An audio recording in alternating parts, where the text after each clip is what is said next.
V. Pemirsa, Pemkab Klungkung terancam kehilangan 9 aset daerah berupa tanah dan bangunan di kawasan Jalan Diponegoro Klungkung karena ada indikasi bangunan guna pakai kini berubah menjadi hak milik. Pemkab Klungkung diharapkan segera mengusut dan menindak tegas terkait kesalahan administrasi maupun kemungkinan penipuan yang dilakukan pengelola lahan.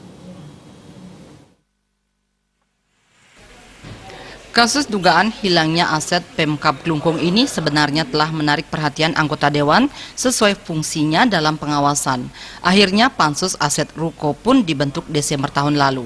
Setelah bekerja 3 bulan, ada temuan 9 bangunan ruko di Jalan Diponegoro Semarapura Klungkung. Statusnya yang sebenarnya hak guna pakai kini berubah menjadi hak milik.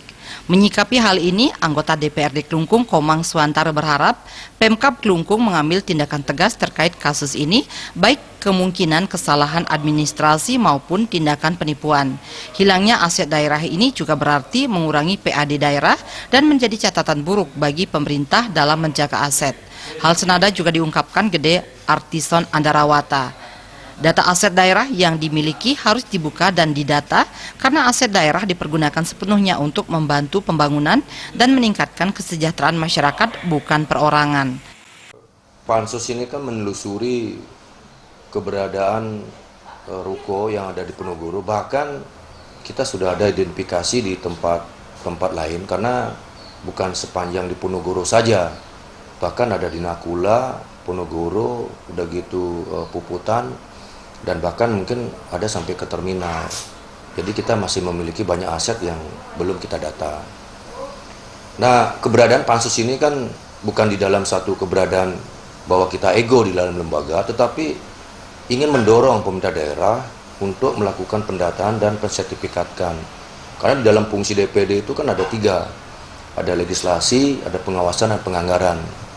Jadi kalau memang legislasinya kita sudah valid mengatakan bahwa itu aset daerah, berarti kita masuk ke ranah pengawasan.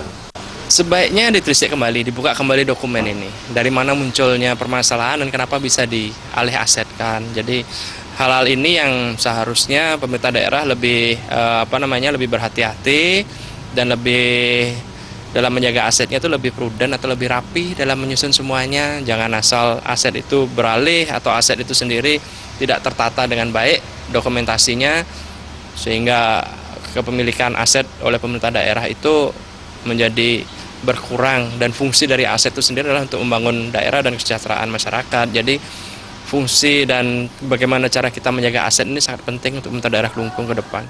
Temuan terkait perubahan status 9 aset pemerintah ini menuntut Pemkab segera bertindak. Total aset bangunan maupun tanah yang dimiliki Pemkab mencapai 37 aset yang perlu didata sehingga kehilangan aset dapat diantisipasi. Trimaja dan Ngurah Wira, Bali TV.